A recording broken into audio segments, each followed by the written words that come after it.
Welcome to another exciting episode of IT Career in Australia channel. Today we're diving deep into the exciting topic of the local experience myth and landing a first tech job in Australia. Why do employees keep asking you for local experience? Is it really that necessary, or is it just some sort of hiring bias? Like, why it's so important? Why we keep bumping into this local experience problem? So, and of course, we're going to discuss how to overcome it. So in this session, we'll break down what employers are actually looking for and share some practical strategy to land a tech job in Australia without actually getting stuck in this local experience trap. So make sure that you bring your questions, and of course don't forget to introduce yourselves in the comments. Let us know what you do and where you're watching us from. So Vidaf is already here saying hi. Great to see you here, Vidaf. Guys, I know that you're watching. Make sure to say hi as well. So I'm Jana Martins, if you forgot for any reason. And if you're watching me on LinkedIn, make sure to subscribe to YouTube channel. And if you're watching on YouTube, make sure to find me and connect with me on LinkedIn. And if you're in Australia, make sure to join our meetup group as well. We have a face-to-face events in Melbourne and a few other locations coming up as well. So without any further delays, let's dive into the topic. I'll pass on to Aditya to talk us through. Hello. Amazing. Hi, everyone. I am so happy to be here. This is my second podcast with Diana. And it's very, very exciting topic. It's one that, people always think about what does it actually mean. So happy to dive in. But before we do that, I want to just talk a little bit about myself. I promise you I won't bore you with too many details, but we can sort of get into sort of where I started my journey and, how I sort of ended up where I am today. And then how some of my experiences are also relevant to what I've experienced personally and what people have told me and about local experiences as well. I think we can go to the next slide. I have a little presentation. So I've been in the tech industry for a little over 15 years. I've held roles in technology and business leadership. My primary experience was with 6 years at Amazon, 7 years at Salesforce. At the moment, I'm part of the customer success leadership team with Salesforce. So very exciting time, with all our AI and data cloud and everything else that we're building. So it's a good time to be in this company. In terms of my experience and my background, I've dabbled in a bunch of different things. I've started off as an engineer, moved into technical program management, strategy, operations, customer success, so on and so forth. So over the course of my career, I figured out what are the things I like to work on and what are the things I absolutely don't want to touch. And that's been a really good awakening for myself. Personally, into sports. Recently, I did have an ankle injury, but I'm still recovering. But outside of that, love sports. Big Formula One buff, love traveling, did a hike for 35K last year with Oxfam. They ended the program, unfortunately. And then, I'm a big foodie. So what weight I gain, I lose, and I kind of always look like this because of my workout and my food eating. In terms of my overall career, couple of things I want to just mention. I was in the right place at the right time. I helped incubate and launch a customer success center of excellence in India. One of the biggest projects I worked on, and we built something from scratch using a one-line requirement. It was phenomenal. Hired a team from scratch during COVID. I got the chance to work on Amazon's free one-day shipping program. Until then, Prime was free two-day shipping. Helped with the launch of the first Kindle devices. Exciting times. We had to keep our devices on lockdown. We couldn't even share with our colleagues. So really good times. Same thing with Alexa as well. But the bigger purpose and meaning in my life came in the last couple of years where I really wanted to focus on people development and helping mentoring and coaching and finding balance through this concept of Ikigai. All right. If you look at sort of where I've gone, I've moved to continents. Started off in India, moved to the US. So I don't know what my accent sounds like anymore. I found multiple jobs during the recession of 2008. That's when I graduated. It was not a good time. And then I took a quality assurance role, like entry level job, moved to a software development engineer and test, technical program manager, and so on and so forth. And then I also saw quite a bit of vertical growth when I moved from a TPM to trying to be a senior manager. So it's been a really good journey. And I've also been a hiring manager. I've led teams before. I've reviewed a ton of resumes, conducted a ton of interviews. So I've been on the other side. I sort of understand the psyche of when a candidate comes into an interview process and what the hiring manager is expecting. So excited to share what I know. But yeah, that's sort of a little bit about me. 5 years in Melbourne now. Perfect. And we have quite a few people joining us saying hi. Rahul is here from New Zealand. Raj is here. Phil is here. Recently moved to Melbourne as well. So thank you guys for saying hi. I know there's a lot of people watching. Please say hi in the comments so we know that you're here. And so what we're going to start? We're going to start with the first question. What does actually means have a local experience? Yeah. We hear about it, oh no, the feedback is you don't have a local experience, but well, why it's actually people mentioning Aditya? So what's this like a magic about this local experience? Look, my take on this local experience, and I've been told this as well, my own share of applying to companies and getting rejected, being told, oh, you don't have local experience, because I did move multiple continents. And I was told that even when I went to the US, even when I came to Australia, more so in Australia than the US. The idea is, I think, it's a blanket statement for everything that you need to understand about the cultural norms, the social norms over here, communication styles, in terms of how people are thinking about, let's say, and in Australia, you have a lot of companies where they're in very specific industries. You have big banks, insurance, energy companies. So what is your knowledge of those industries? What are the standards? What are the best practices that you've learned along the way working in those types of industries? Because some of that is not transferable from overseas. I know accountants who have a really strong practice or experience in their previous experiences overseas. They have to like get recertified and things like that. So it's a combination of things, but what it actually means could be very different than what people are actually telling you. Yeah, and the thing is, sometimes that local experience feedback, it's basically just an excuse as well. So I think one thing to remember, if someone like rejecting you just because you don't have a local experience, you probably shouldn't just purely focus on the fact that like, oh my God, I need to get the local experience. Whereas a way few more things involved than just, that catch-22 that I need the local experience to get the job and the job to get the local experience.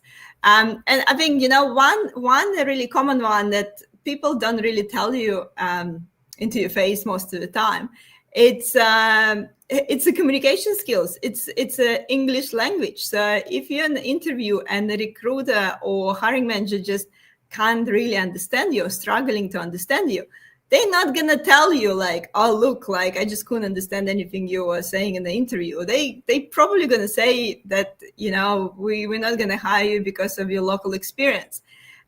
So also remember that it's something that people can use as a feedback when they can't really say some things as well. Would you agree with me, Aditya, on that one? Yeah, I mean, it's a great segue into what I was going to talk about is, yes, more often than not, it's just an easy way to shut the door and not give real feedback. Recruiters are sometimes handcuffed. They're not able to provide real feedback because A, it's awkward, like Yana mentioned, or there's legalities around it. They cannot say something that's going to come back and impact them and somebody, suing them for something that was misrepresented. So they try to stray away and they say, oh, you don't have local experience. So sorry, and it becomes a difficult thing to challenge when people say that. But look, if without having to go too deep, if you are on a call with a recruiter, you can ask them what do you mean by local experience, right? And see if they can articulate it. If you're still getting a pretty bland answer, then it means they're just giving you an excuse. But I think to Yana, your point, if somebody has not performed well in an interview because of language, they couldn't articulate the answers clearly, or it's like a visa situation, they found another candidate who they could hire for free and not sponsor someone, they're going to tell you, oh, we're looking for somebody with a local experience. So it's more often an excuse that recruiters will end up using, but it also means it's exposing that something that not necessarily something you've done, but something that they perceived that wasn't a good match. And it's a good time for you to think about what that could be. And maybe it's a combination of something on your LinkedIn. Maybe it was pretty bare and bland. Maybe there is something you said in your interview or in your conversations, your CV, maybe your cover letter wasn't good enough. There's something else going on. There's usually another picture to it. And that's what you need to take a step back and think about before I go and hit the next application. What do I need to change so that I don't get given the same answer again? Yeah, and I think exactly that's, even if people want to kind of take away one thing from our today's discussion, it's the fact that local experience, the feedback you don't have a local experience can mean a lot of things, and you need to look holistically on your job search strategy and not just sort of like purely focus, oh my God, it's all because I don't have a local experience and all I need to get a local experience. So yeah, so thinking about like that multidimensional and a different strategy of your job search, and kind of trying to get that real feedback of what is actually you missing. And to be honest, probably not the best example, but I'm just coming back to that language barrier, especially if it's a more like, for software engineer jobs, maybe it's not as important if you're like purely technical and you're going to just really focus as an individual contributor coding. It could be not as important and people can like kind of slip away. But as soon as it's your managing stakeholders and communicating with multiple levels of people, that's getting so important.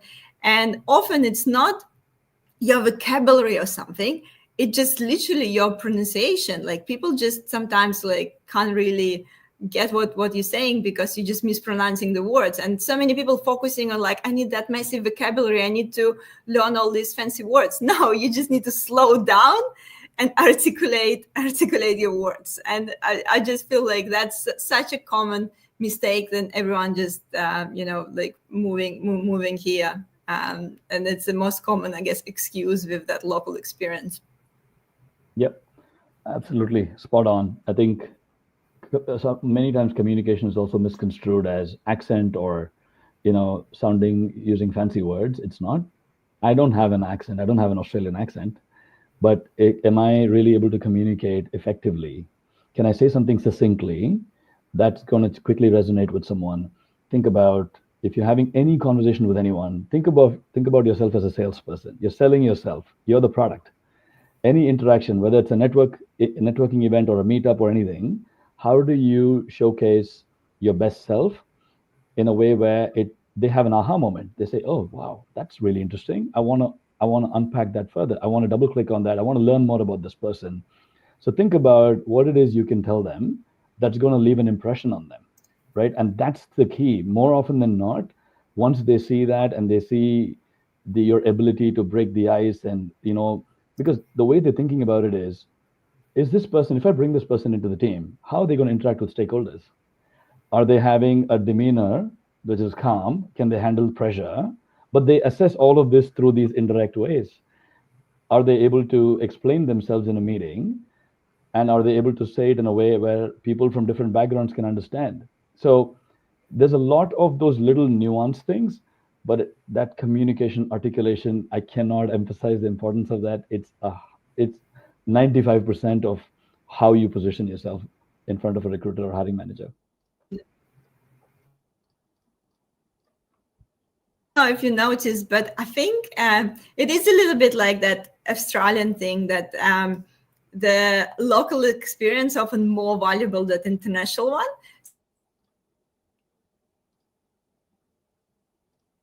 And so walk in big company, unless, I don't know, maybe if it's a Google, maybe, but if it's some international company, hiring managers don't get excited here.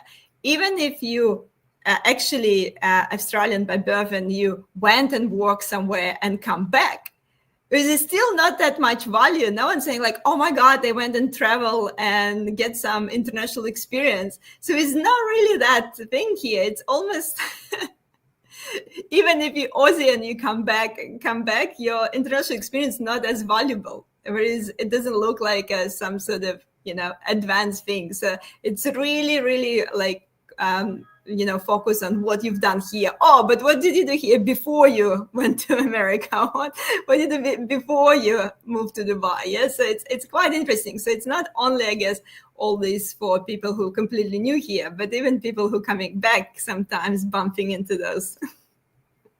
Yep, absolutely. Very true. People do want to see that local, I think it almost gives them comfort knowing that, hey, it's easy for me to bring this person in. They're thinking of what's the least friction for me. How do I bring someone who's going to just fit into this team? It's going to be a beautiful transition. It's going to be easy. We don't have to worry about all these quirks around where they come from and whatnot. So I think it's a lot of perception. Look, you could have a thick accent, but you're very clear in the way you talk, and you've understood the Aussie ways of being, and you've understood the social norms, and you have experience that is absolutely transferable. In many of the IT jobs, if you think about it, especially the ones that are not maybe hardcore technical, you as long as you can showcase that you're able to fit into the way companies operate, you understand the processes, you understand the ways of working, and you can articulate that, I think you're okay.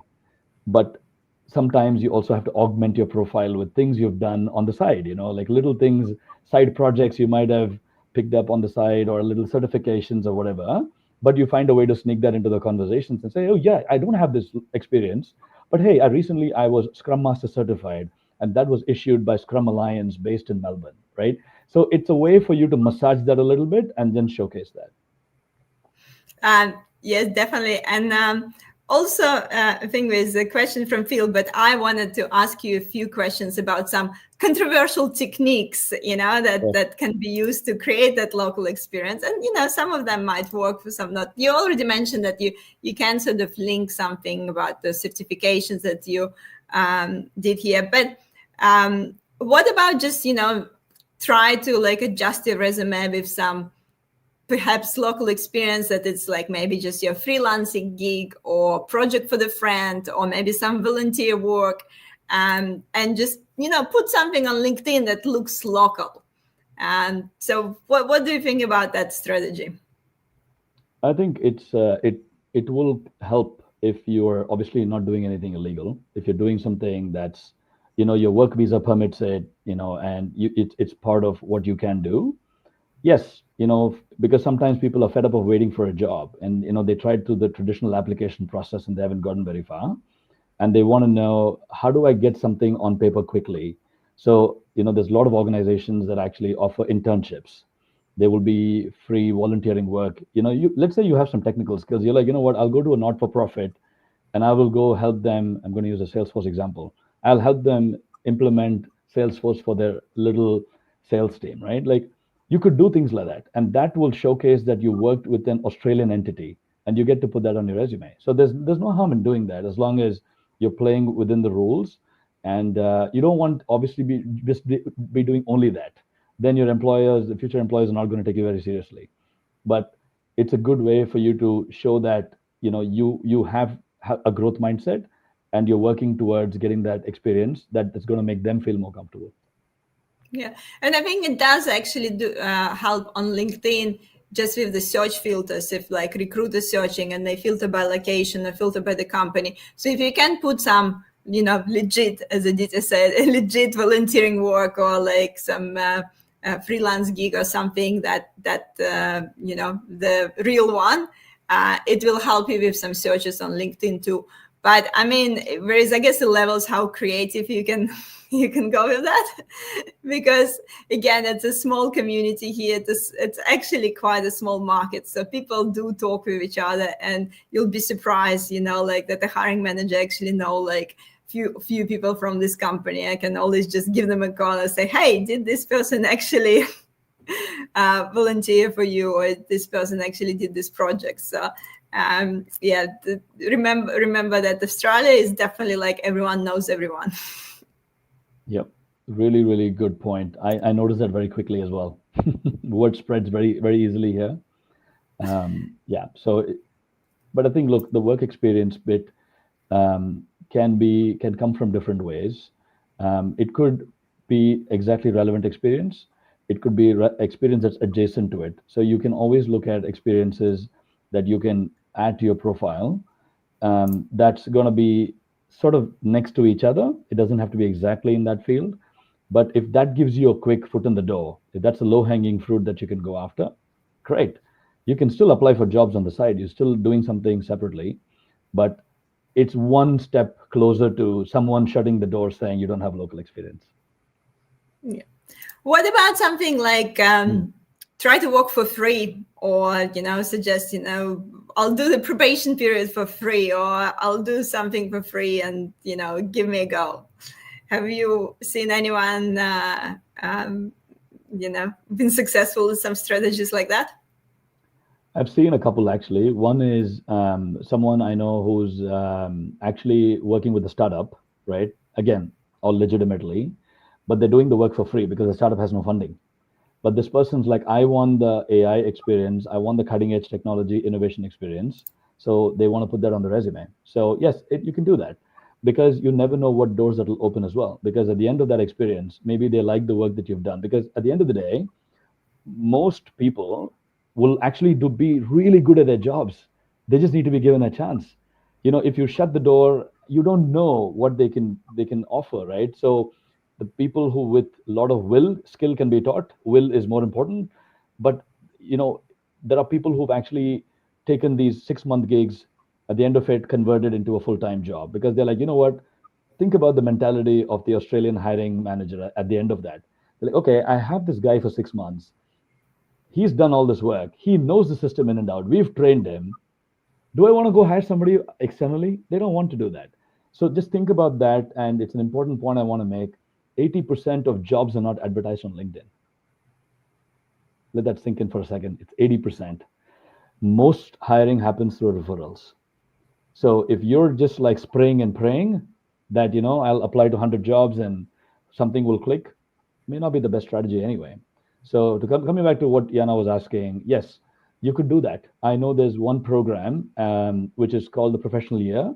It's applicable to students who graduated from Australian universities. They they give you like a 3-month gig for you're not paid, but with some sort of conditions that if you perform well, you could get a full-time job in that company. So there are ways to get around it as long as you're not violating the terms of your visa. Yeah, do it for a short while just to get that on paper, if that's really the big blocker for you in terms of your experience. Yeah, and also there is a few startup communities here, like a Stock and Choke and Outland, other ones that you can join, and they do have like some networking drinks, and a lot of startups will be willing to get some volunteers, as you mentioned, Aditya, because they don't have funding, and a lot of like any help will help.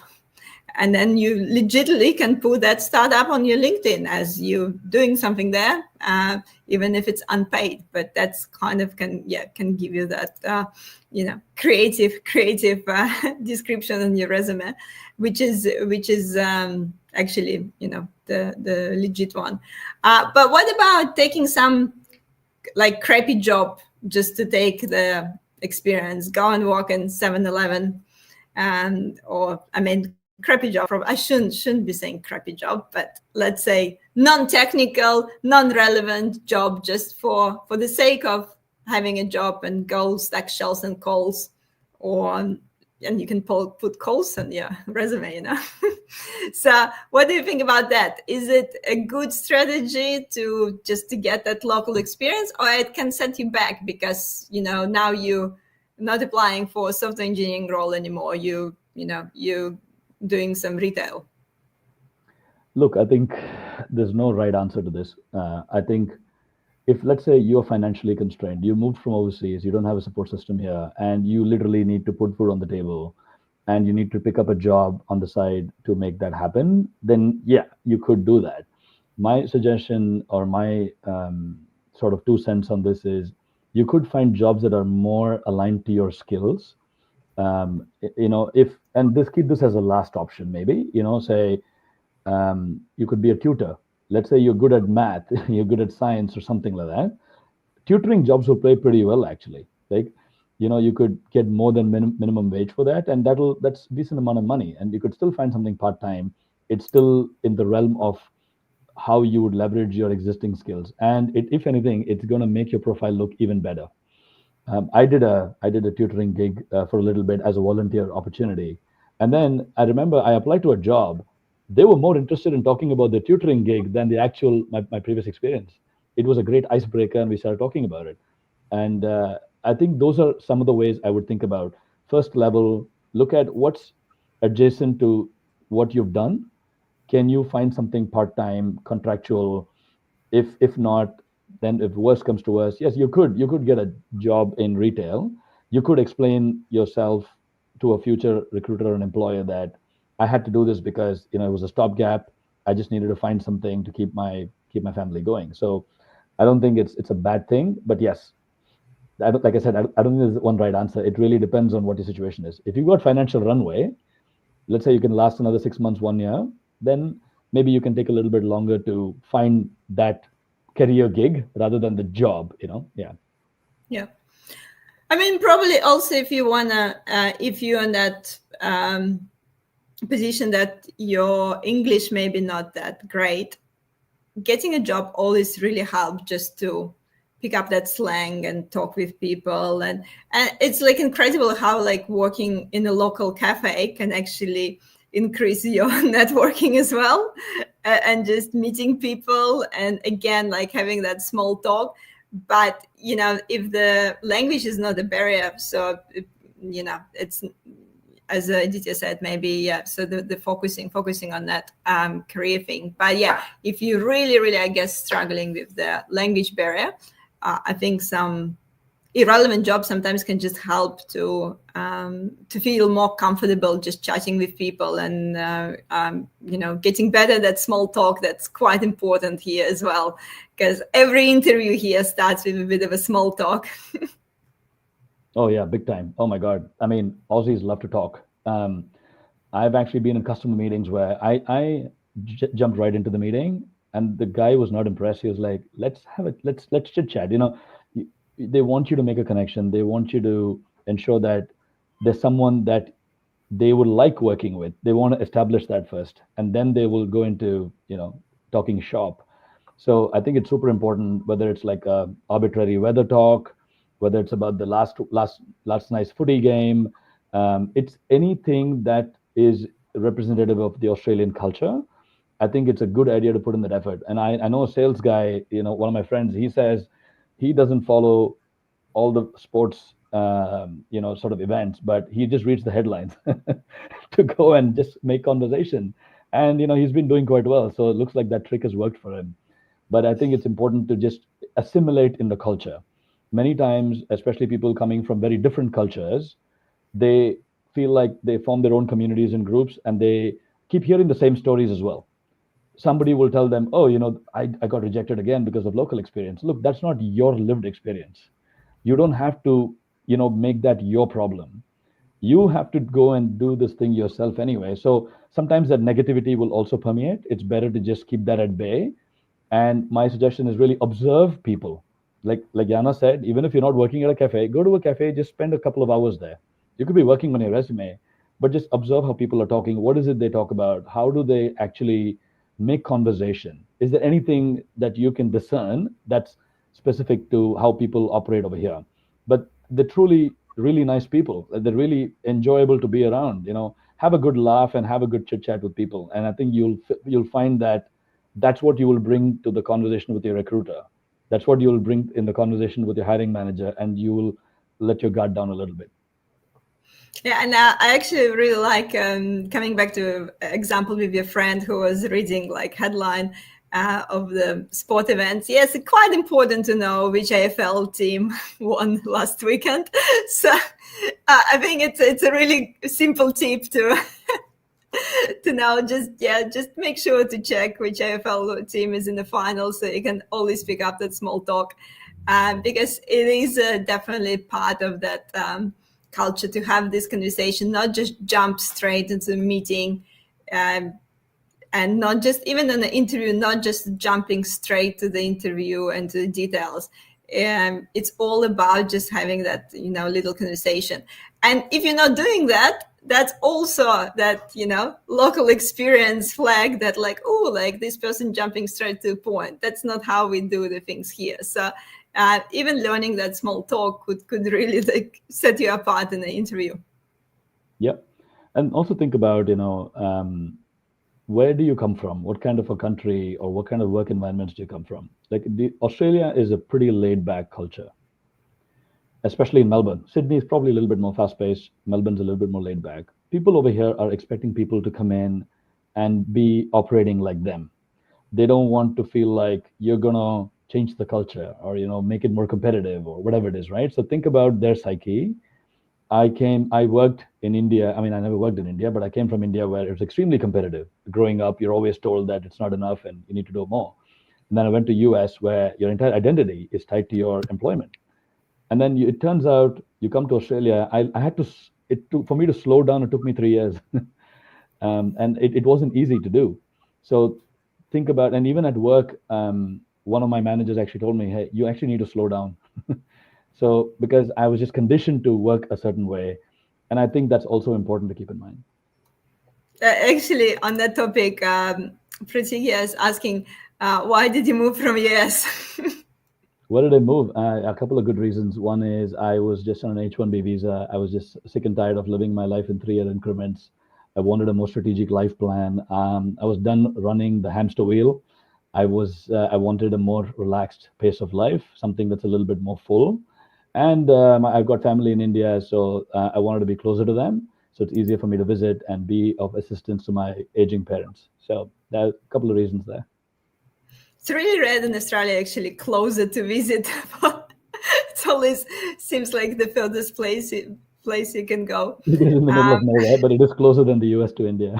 Yeah, I know. But I also totally agree with that, a bit of a lay back and slowing down. Sometimes people like even tense, like if you're too quick, too pushy, like get like even with the clients, if you like really, really pushy with the clients and get something delivered really, really quickly, like it's literally sometimes can scare people away because they like, whoa, like what's going on? I just asked for it like half an hour ago and it's ready. Like, are you like desperate? Like what's going on? So there is definitely even with the clients, you can notice that a bit of a cultural difference where, again, like in Russia, it's really pushy as well. So it's like all like go, like you make the call, like, at midnight it's happened. So that doesn't really work like this here. And I think also like getting to that pace and running with the pace is quite important. Doesn't mean that there's actually less things get done. It's still quite a few things done, but it just like kind of the pace is different. Yep, exactly.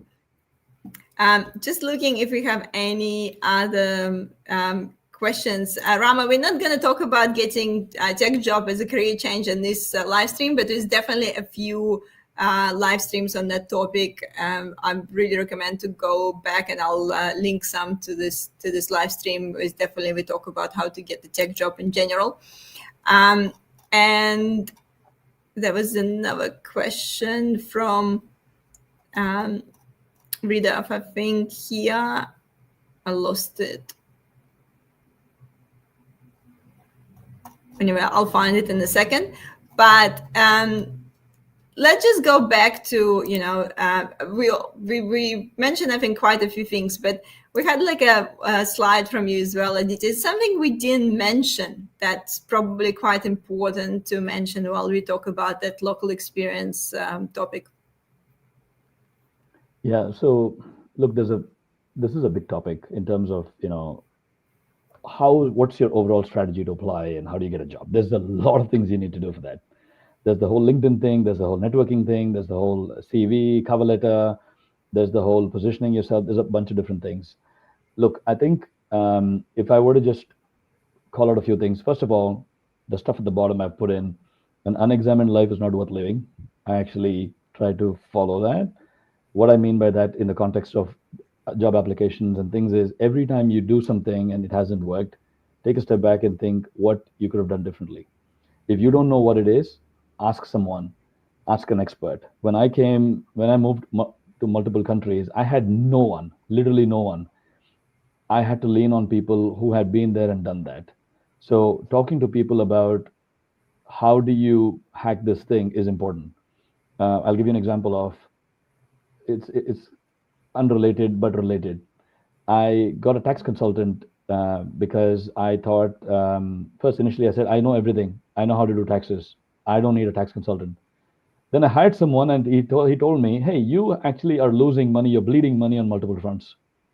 And I was like, oh my god, I didn't see that. I didn't know that because that's a very Australian tax thing. So I paid him a few $100s and he saved me a few $1,000s. So think about if you need the help and you're not getting anywhere, don't just keep repeating the same thing over and over again. Reach out to someone for help. There are mentors and coaches in the industry who can actually guide you. They've been there and done that, and they've helped multiple clients. And whatever they're asking you as a fee, you're going to make that when you get that six-figure salary anyway, right? So that's something I just want to encourage people to do. Anything you want to mention on LinkedIn as well? Yes, of course. I wanted to see, if there's any questions, but yeah, look, LinkedIn is super important. It is your new resume. If your LinkedIn is doesn't in under your so there's a few things, right? Obviously, you need to have an amazing background image, and in your image, you can embed your skills and your experience. Talk a little bit about who are you as a person, like what kind of like how do you define yourself? Like for me, I would define myself as a builder. I'm a technologist. I'm an innovator. I like to solve ambiguous problems and build world class customer experiences. That's how I define myself. You ask me at 2 a.m. in the middle of my sleep, I will give you this answer because it's well rehearsed. My elevator pitch, I have rehearsed it more than 200 times. It will just like muscle memory come out. So you got to be focused on doing those things really well. LinkedIn, your title has to be really crisp. Who are you? What makes you stand out? If you said something like, oh, I'm a business analyst, comma, project manager, and all this stuff, then yeah, it's you're not standing out. You got to do a lot more things beyond that. So there's a whole, slew of strategies around that. We can't unpack all of that here, but that's something you have to be really on top of. If you submit a resume, the first thing they're going to do is come to your LinkedIn. They want to see your photograph. They want to see who you are. They're going to go to your About Me section. And if you have something more than one paragraph, they're going to snooze. They don't have more than 10, 15 seconds to scan your resume. You are earning another 20, 30 seconds only if you've struck a really good chord with them. Yeah. So whatever roles you're applying to, make sure that it is tailored to that About Me section. Yeah, and we have a plenty of resources, guys. Like that's obviously we're talking about local experience today, but we have plenty of resources on LinkedIn profiles reviews and also on tech resumes reviews. So make sure to check it out. There is definitely some really great strategies there how to stand out. One more thing on that sort of LinkedIn and resume strategy, I want to ask you, Aditya, that's really related to that local thing. It's like quite a lot of advice out there to maybe pick the nickname. So if you're coming from another country and your name is maybe too complicated or sounds a bit different, just pick be a John or be a Sam or be something. Helen, I don't know, like some really popular common name that you sort of blend in, or even pick more like an Aussie name. So what do you think about that? Look, I think if you're comfortable changing your name or shortening it, because it will allow for people to pronounce your name easily. They feel like, yeah, this is one less hurdle for me to deal with, right? Yes, and if it unfortunately they have biases in their head about, oh, this is a really long three-part name. I think this person is probably from overseas. I don't know if I want to go through this resume. People shouldn't be doing that, but they can do that. If that means you shrink it down to something that's more palatable to locals, great, do that. If that's going to help your case, do that. Try with this resume now with your shortened name and see if you're getting more hits. But like, I don't want to change my name from Aditya to John. Like there's just no correlation. I will change my name from Aditya to Adi. In fact, most Australians call me Addy. They don't call me Aditya. They're like, it's too long. So any opportunity they get to shrink my name, they're doing it, and I'm comfortable with it. I will definitely respond if people call me that. So I would say if it works for you, use it. You know, there's nothing Yeah. there's nothing wrong with that. And it's definitely people do shorten names here. That's sort of normal, normal way. Like even if it's too short, it's still, Oh yeah, shortened to one letter. Like if it's Melanie, it could be just M, or yeah. something I like mean, this. So when I came to Melbourne, I was just like iconic MCG, the Melbourne Cricket Ground. I want to go to the MCG. And then over time, I heard people say, "Let's go to the G," and I was like, "What's the G?" It's apparently the MCG. So they've shortened MCG to G. yeah, there's definitely few of those, and yeah, definitely agree. It does help, but it's not Mahesh saying like why it's the absurd suggestion. Why would you sort of disown your identity and culture just to accommodate someone? Yes and no. Look, shortening the names, I think, quite common in a lot of cultures, and again, like you don't need to pick something completely different, and it definitely makes it does help people just to remember you, just to remember, like if it's your name, short and sharp, when they call you, it's easier to remember your name, and easier remember like, oh yeah, I need to call this person. So it definitely works. I'm sure if like my name would be here everywhere, Yaroslavna, you would be like struggling to think, like, yeah, that chick, I don't remember her name, but like it starts with yeah. But yes, I mean in Russia it's short on Yana as well, so I didn't need to come up with a nickname, but it's a short version of my name. And my last name, for example, it's my ex-husband name that I kept because it's easier to pronounce too. So I didn't see any point to change it to my maiden name because, again, it's harder to pronounce. So you can say that my both names is a nickname in a way, and it works. And I think that's, take it or leave it, but That's what I would say. Look, Mahesh, if you don't want to shorten it, don't do it. No one's forcing you to do it. But if you want to do it and that works for you, then do it. It's as simple as that. It's really take it or leave it, right? And when you're in a new country, you're assimilating. When in Rome, you got to be Roman in some ways. Look, it's really up to you. That's really what it comes down to. yeah, definitely. So there's quite a few questions coming here, guys. We can take some questions offline. And we can't really help you to get a job here, unfortunately, but we can give you some tips. Some tips on that, and you can find a lot of resources on this channel.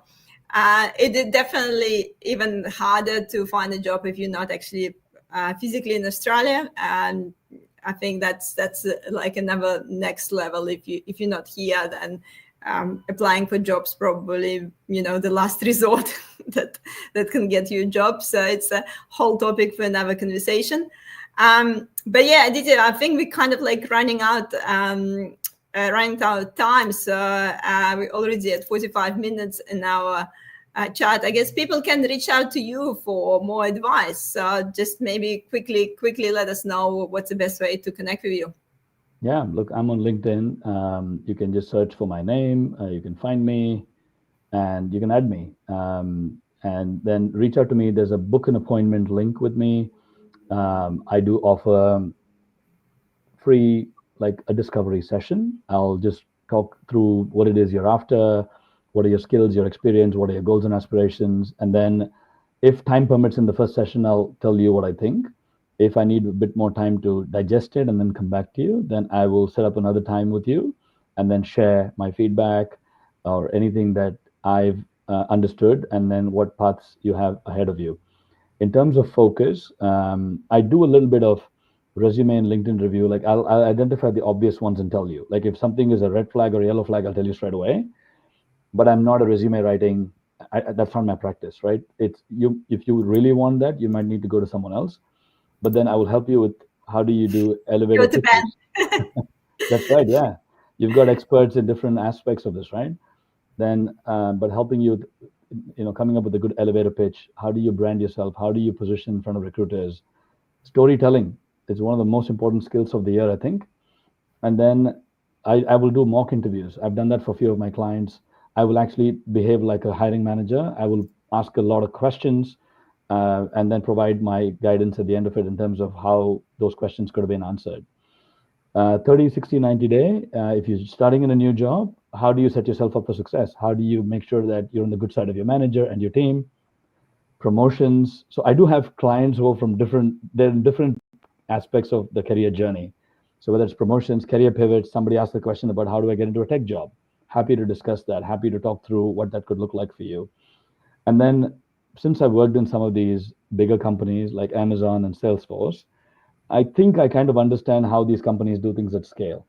Smaller companies are doing it a little bit differently, more scrappy probably, but these companies do it very differently. So how do you get into from a small company to a large company like that?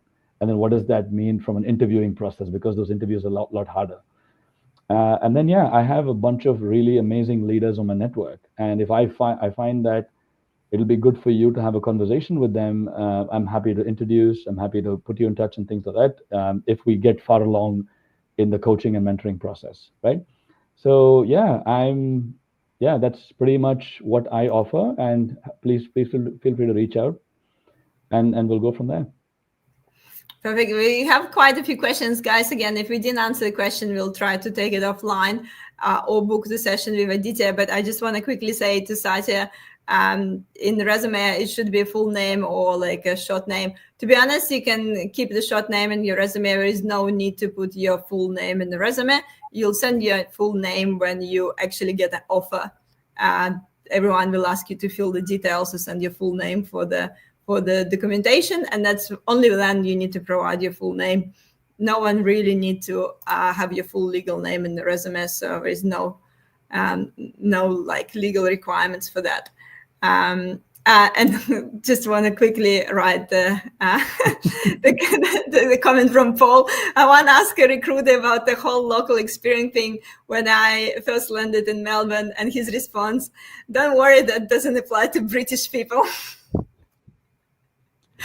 So I guess we still have a bit of a, soft,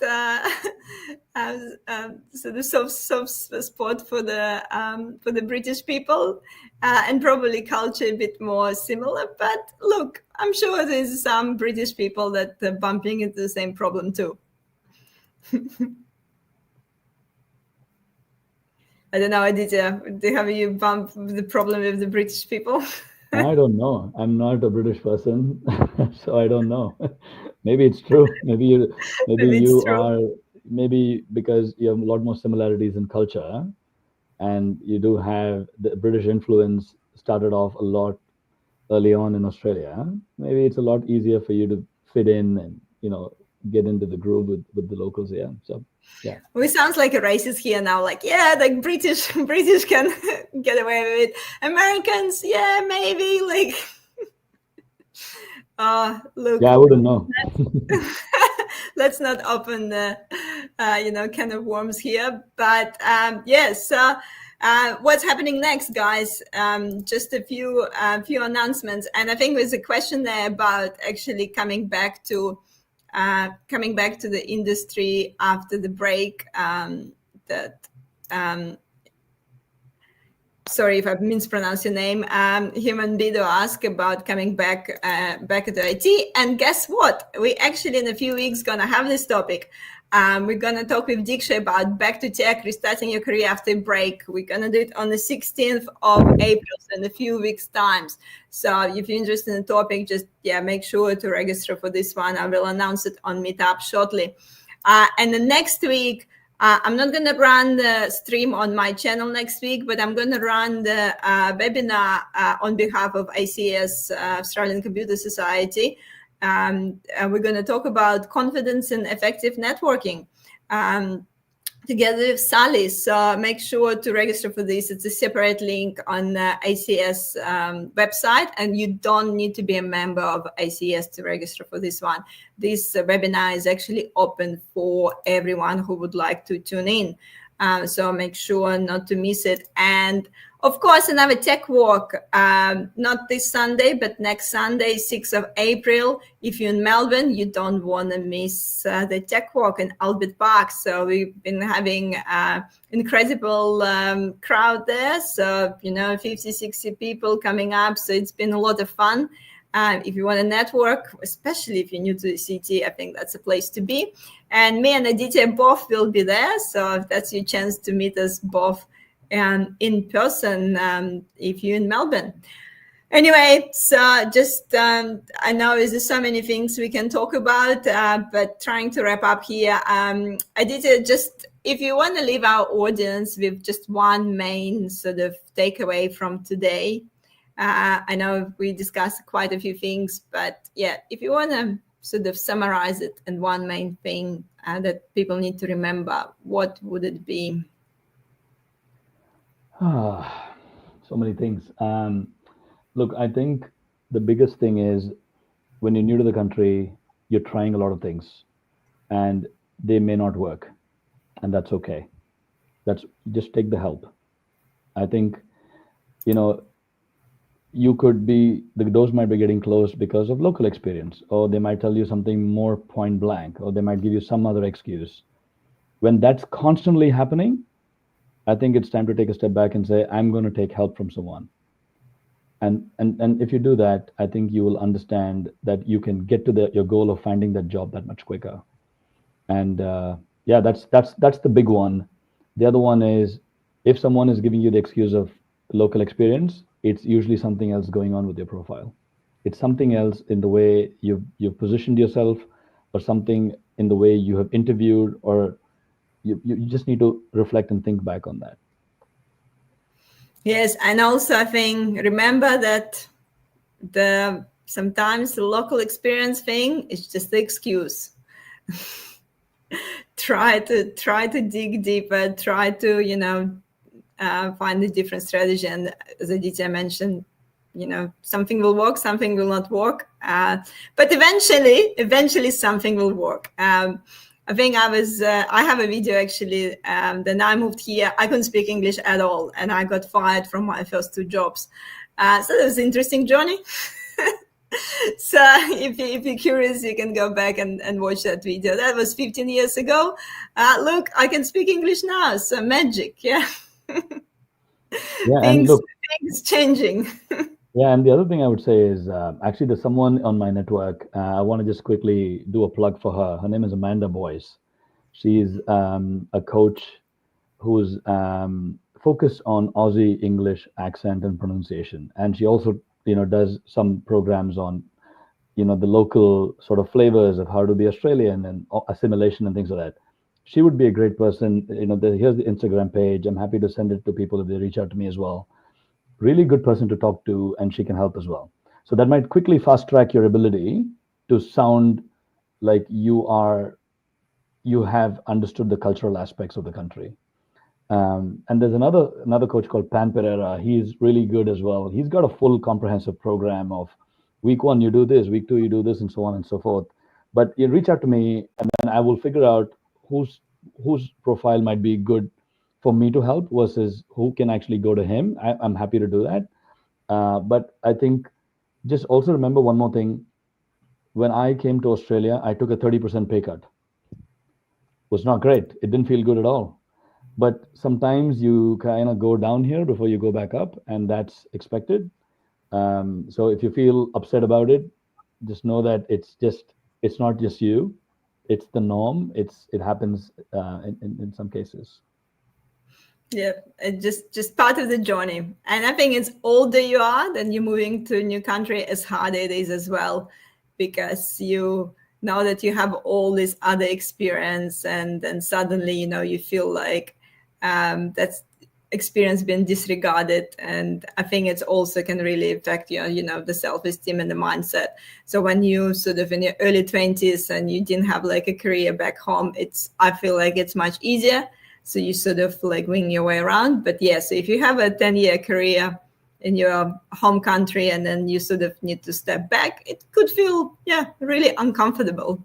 And not, Not ideal, but it is a part of the journey, and it will get better much quicker as soon as you get through that initial first year and get all the bits and pieces together. Then you get back to where you were. So it just takes a bit of a time.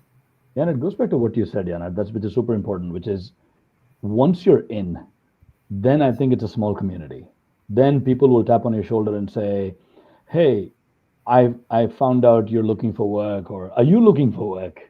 Can I entice you with a new job opportunity?" And people will start reaching out to you. And I think once you're in that little cohort and community, then I think opportunities just start flying left, right, and center. But initially, when you're outside, when in the outer circle, it doesn't feel like you're quite getting the traction you want. But yes, it's not an if, it's a when. Yeah, 100%, 100%. Anyway, thank you so much, Aditya. I think with so many things we discussed that people can think about, and obviously feel free to reach out to me on LinkedIn and book the free call with Aditya as well. And I hope to see everyone next week at ACS webinar, or maybe meet you in the Albert Park for a walk. So thank you so much, everyone, and we'll see you next week. Thanks for having me, Anna. It's great to be here. See you all. Thank you.